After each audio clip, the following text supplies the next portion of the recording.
कैसे हैं आप लोग। आई होप आप लोग अच्छे हैं। और आज के वीडियो के अंदर जो टॉपिक हम लोग स्टार्ट करने वाले हैं वो है एसिटाइल कोलिन के रिसेप्टर्स कितने तरीके के होते हैं, या फिर ये जो रिसेप्टर्स होते हैं इनका स्ट्रक्चर किस तरीके का होता है, ये काम किस तरीके से करते हैं। तो बिना डिले किए स्टार्ट कर लेते हैं आज के टॉपिक को। तो अगर एसिटाइल कोलिन के पहले रिसेप्टर को देखने की कोशिश करें तो वो है हमारा निकोटेनिक रिसेप्टर। और ये जो निकोटेनिक रिसेप्टर होता है ये एक पेंटामेरिक मॉलिक्यूल होता है। जैसा कि नाम ही दिखा रहा है, पेंटामेरिक मतलब कि कुछ 5 चीजों से मिलकर के बना हुआ होगा। तो वही है यहां पर भी कि ये जो निकोटेनिक रिसेप्टर होता है ये एक पेंटामेरिक मॉलिक्यूल होता है जिसमें 4 अलग अलग ट्रांसमेम्ब्रेन पॉलीपेप्टाइड जुड़ी हुई होती हैं, लगी हुई होती हैं। इसका मतलब क्या है?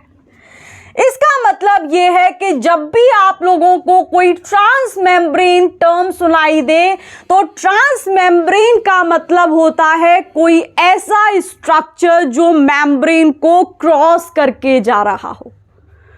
तो ये जो निकोटेनिक रिसेप्टर होता है ये 4 तरीके की ट्रांसमेम्ब्रेन पॉलीपेप्टाइड से मिलकर के बना हुआ होता है। और ये जो ट्रांसमेम्ब्रेन पॉलीपेप्टाइड्स होती हैं ये मेम्ब्रेन को क्रॉस कर रही होती हैं।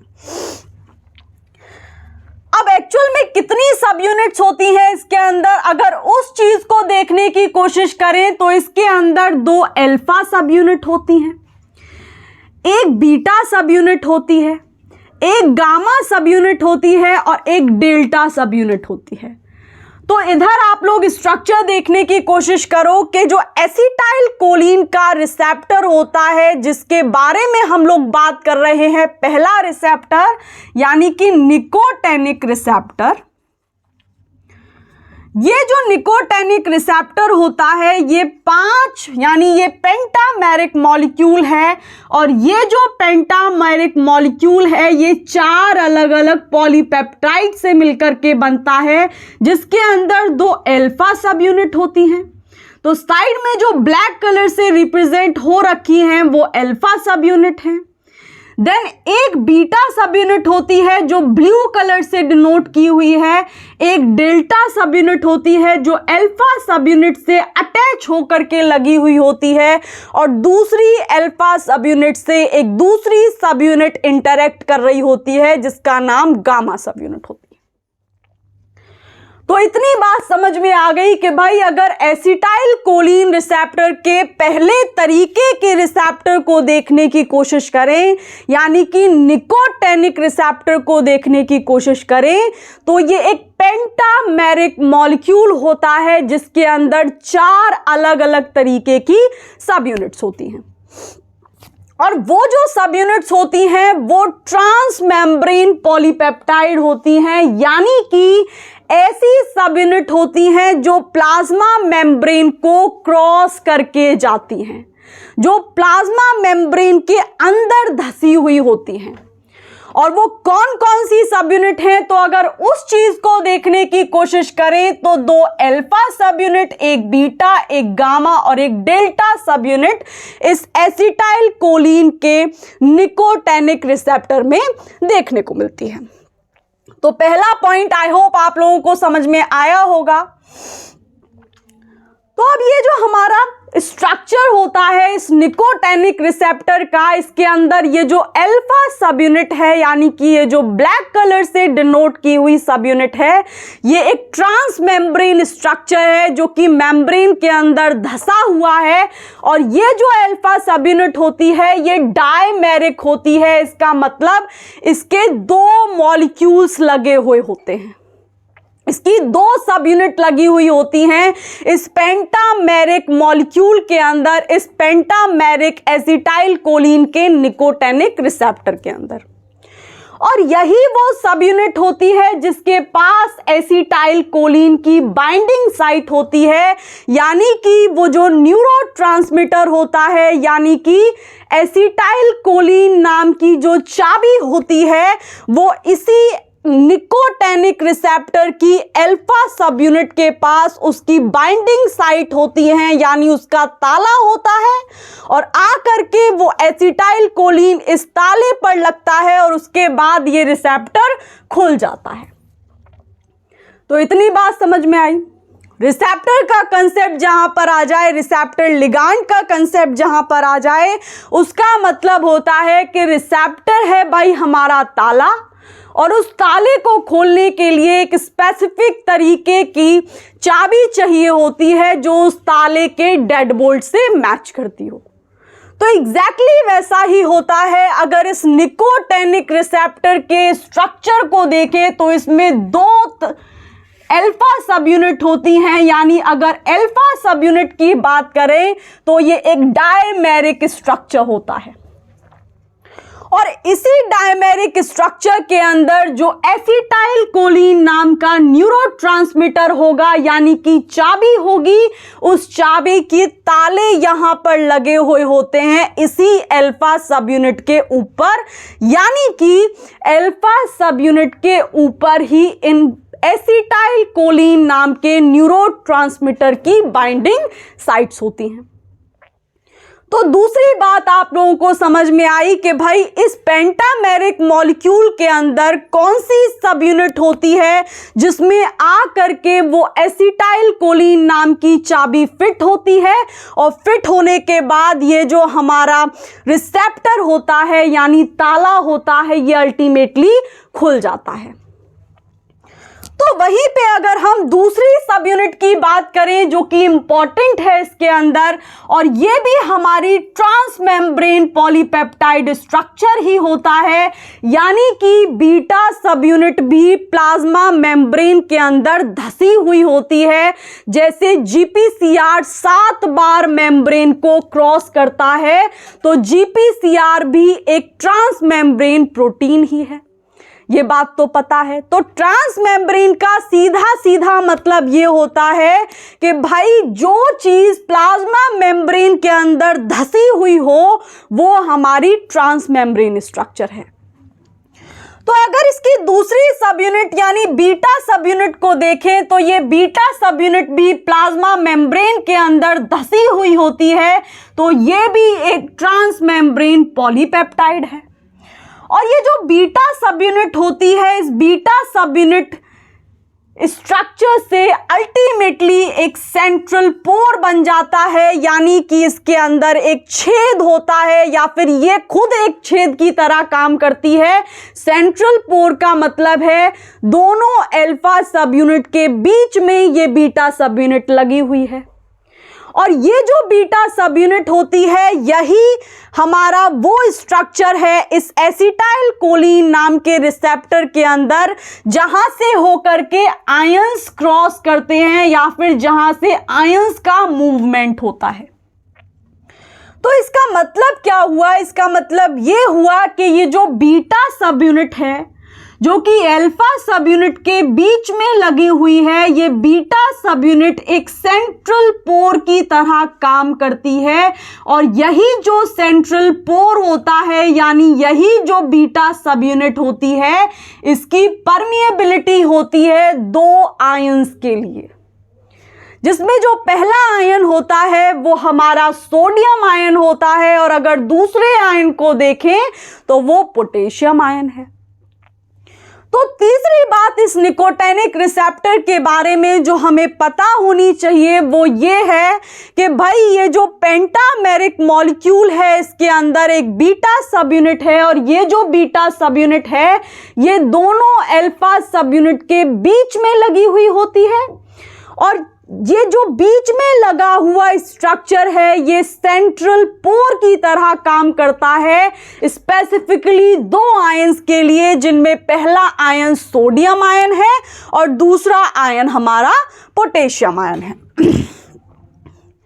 और अगर इन दोनों आयंस में भी देखने की कोशिश करें तो सबसे ज्यादा जो परमिएबिलिटी होती है इस बीटा सब यूनिट की वो सोडियम आयंस के लिए होती है, ना कि पोटेशियम आयन के लिए।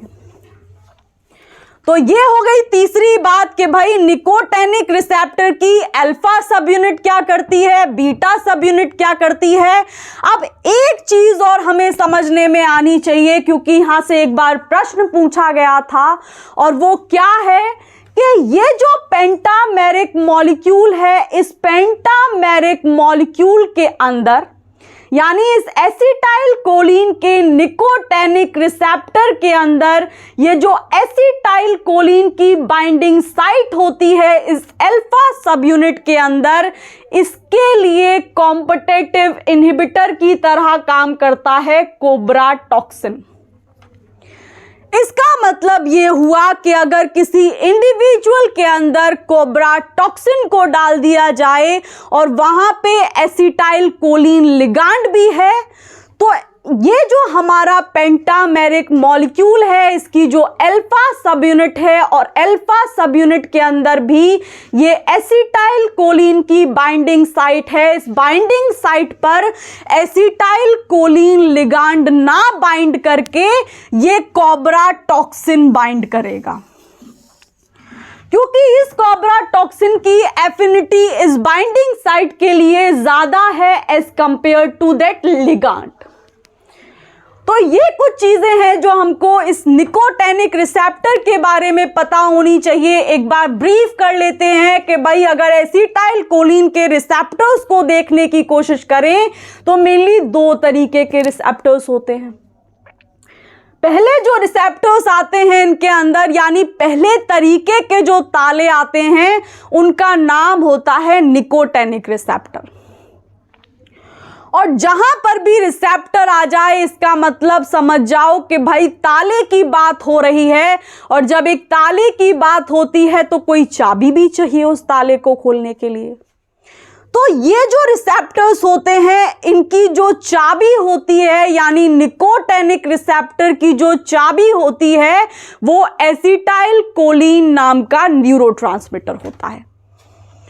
और वो जो न्यूरोट्रांसमीटर है जैसे ही इस एसिटाइल कोलिन निकोटेनिक रिसेप्टर पर आकर के बाइंड करेगा, अपनी बाइंडिंग साइट पर बाइंड करेगा, वैसे ही ये ताला खुल जाएगा। और जैसे ही ताला खुलेगा वैसे ही ये जो रिसेप्टर है ये अपना काम करना शुरू कर देगा। तो वो काम क्या होता है अभी हम लोग डिस्कस कर चुके हैं, एक बार ब्रीफ कर लेते हैं। तो ये जो निकोटेनिक रिसेप्टर होता है ये 5 मॉलिक्यूल से मिलकर बना हुआ स्ट्रक्चर होता है, और वो जो 5 मॉलिक्यूल्स होते हैं वो 4 अलग अलग सब यूनिट्स से मिलकर के बनते हैं।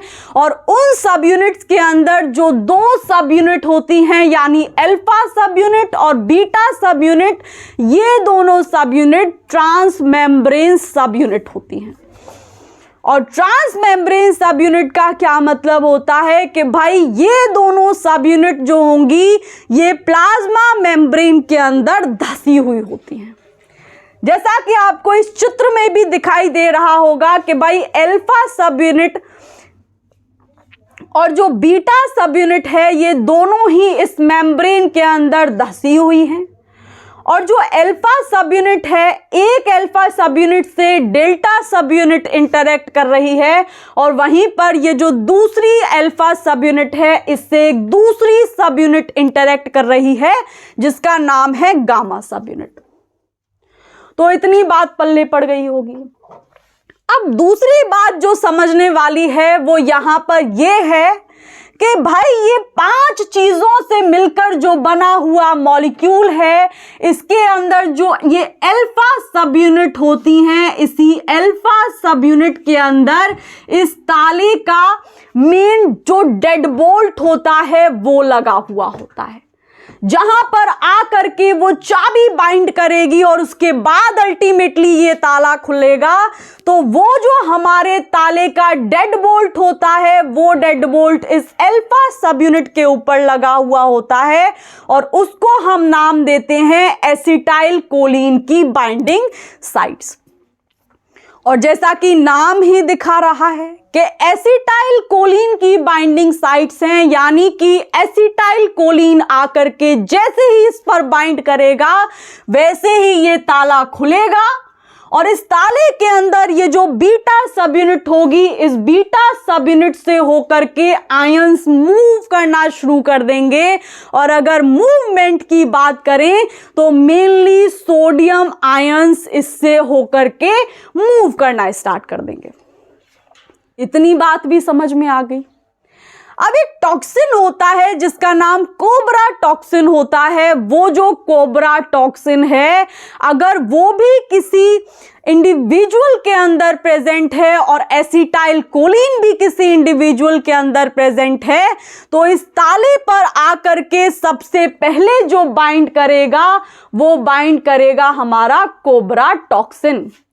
यानी कि जो कोबरा टॉक्सिन है वो एसिटाइल कोलिन नाम की चाबी को हटा देगा और हटाने के बाद इस डेड बोल्ट पर जाकर के खुद बाइंड हो जाएगा।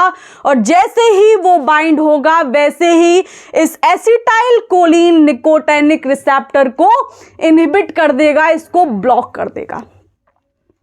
तो इतनी बात भी समझ में आ गई। तो ये बात हो गई हमारी पहले तरीके के रिसेप्टर के बारे में।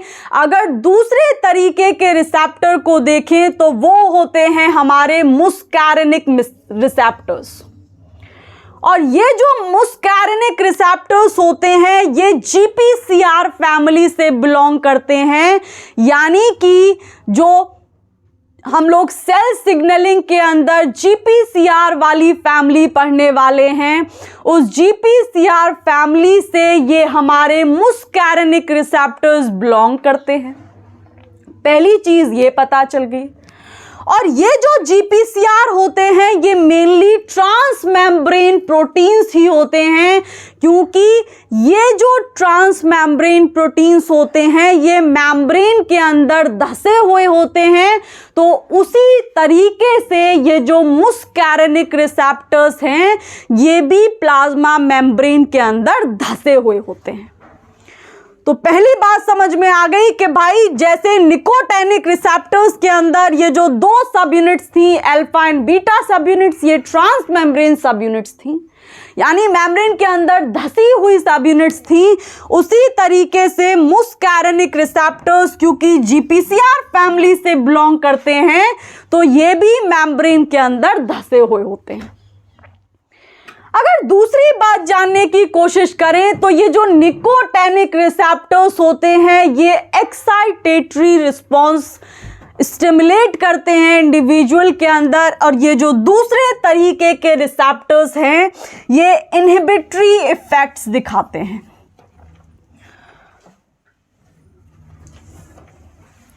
और जब ये इनहिबिटरी इफेक्ट्स दिखाते हैं तो ये मसल्स के अंदर ओवर एक्साइटेशन को रोकने का काम करते हैं। यानी अगर कोई मसल है जो ओवर एक्साइटेड फॉर्म में लगी हुई है या फिर ओवर एक्साइटेड फॉर्मेट में अरेंज है या फिर ओवर एक्साइटमेंट वाले फेज में है तो उसको इनहिबिट करने का काम इन मुस्कैरिनिक रिसेप्टर्स को दिया गया है। इतनी बात समझ में आई। और ये करते कैसे हैं, यानी कि किसी मसल के अंदर ओवर एक्साइटेशन को रोकने का काम किस तरीके से करते हैं। तो इन रिसेप्टर्स के अंदर एक जी प्रोटीन होता है और ये जो जी प्रोटीन होता है ये क्या करता है कि इस सेल के अंदर जिसके अंदर ये मुस्कैरिनिक रिसेप्टर्स लगे हुए होंगे उसके अंदर पोटेशियम चैनल्स को खोल देगा। और जैसे ही पोटेशियम चैनल खुलते हैं वैसे ही क्या होता है, जैसे ही पोटेशियम चैनल्स खुलेंगे तो ज़्यादा से ज़्यादा पोटेशियम सेल के बाहर जाना शुरू हो जाएगा और वो जो सेल है वो एक्साइटेशन वाली फेज से रेस्टिंग फेज में आ जाएगी। ये हम लोग ऑलरेडी भी डिस्कस कर चुके हैं, लेकिन क्योंकि मुस्कैरिनिक रिसेप्टर के बारे में पढ़ रहे थे तो ये पता होना चाहिए कि भाई ये जो मुस्कैरिनिक रिसेप्टर्स होते हैं ये इनहिबिटरी तरीके के रिसेप्टर्स हैं। दूसरी बात ये होती है कि भाई ये जो जब इनहिबिटरी तरीके के रिसेप्टर्स हैं तो इनके जो इफेक्ट्स देखने मिलते हैं वो भी इनहिबिटरी इफेक्ट्स होते हैं। अब इनहिबिटरी इफेक्ट्स का मतलब क्या है कि अगर कोई मसल है, उस मसल के अंदर ओवर एक्साइटेशन हो रहा है, यानी कि बार बार कॉन्ट्रैक्शन हो रहा है, बार बार कॉन्ट्रैक्शन हो रहा है, तो ये जो मुस्कैरेनिक रिसेप्टर्स होते हैं ये एक्टिवेट हो जाते हैं। और जैसे ही ये एक्टिवेट होते हैं तो क्या होता है, इन रिसेप्टर्स के अंदर एक जी प्रोटीन होता है, और वो जो जी प्रोटीन होता है वो पोटेशियम के चैनल्स को खुलवा देगा।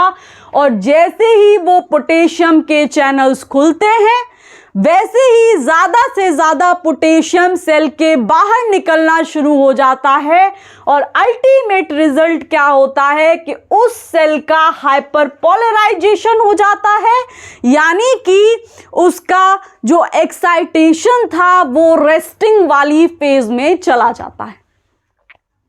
इतनी बात समझ में आई? तो आज के वीडियो के अंदर हम लोगों ने दो तरीके के रिसेप्टर्स डिस्कस किए हैं, जिसके अंदर पहला निकोटेनिक रिसेप्टर्स थे, यानी जो एक्साइटेटरी रिसेप्टर्स होते हैं जो किसी भी सेल के अंदर एक्साइटेशन जनरेट करते हैं। और वहीं पर अगर दूसरे तरीके के रिसेप्टर्स देखें एसिटाइल कोलिन लिगांड के, यानी एसिटाइल कोलिन वाली चाबी के, तो वो हैं हमारे मुस्कैरेनिक रिसेप्टर्स। और ये जो मुस्कैरेनिक रिसेप्टर्स होते हैं ये मेनली इनहिबिटरी रिसेप्टर्स होते हैं। और इनहिबिटरी रिसेप्टर्स कैसे होते हैं, क्योंकि भाई ये हाइपर पोलराइजेशन करा देते हैं। और हाइपर पोलराइजेशन कैसे कराते हैं कि इन रिसेप्टर्स के अंदर जो जी प्रोटीन होता है वो जी प्रोटीन पोटेशियम के चैनल्स को खुलवा देता है, और ज़्यादा से ज़्यादा पोटेशियम सेल के बाहर, और जो सेल है हमारी वो हाइपर पोलराइज्ड हो जाती है, यानी कि वो रेस्टिंग फेज में चली जाती है। तो एक तरीके से ये जो मुस्कैरेनिक रिसेप्टर्स होते हैं, अगर कोई मसल के अंदर ओवर एक्साइटेशन वाली फेज जनरेट हो रही है तो उस ओवर एक्साइटेशन वाली फेज को रोक करके रेस्टिंग फेज लाने का काम इन मुस्कैरेनिक रिसेप्टर्स का होता है। तो अगर आप लोगों ने चैनल को अभी तक सब्सक्राइब नहीं किया है तो चैनल को सब्सक्राइब कर लें, क्योंकि धीरे धीरे हम लोग सेल बायोलॉजी भी ख़त्म कर लेंगे और फिर उसके बाद हम लोग सेल सिग्नलिंग स्टार्ट करेंगे। तो जल्दी से चैनल को सब्सक्राइब कर लो, and you can share these videos to your friends as well who are preparing for exams like CSIR NET, DBT JRF, ICMR JRF, या फिर PhD के एंट्रेंसेस, बाक वाला पेपर। और अब आप लोग पूछोगे कि हम ऐसा क्यों करें, because sharing is caring, right? तो just share these videos to your friends, और वो जो बेल आइकन आ रहा होगा साइड में उसको दबाना बिल्कुल ना भूलें, ताकि कोई भी नई अपडेट आए तो वो आप लोगों तक फटाफट पहुंच जाए। तो इसी के साथ आज के लेक्चर को ख़त्म करते हैं, और कल मिलते हैं एक नए टॉपिक के साथ जिसके अंदर हम लोग इलेक्ट्रिकल सिनैप्स पढ़ रहे होंगे। बाय।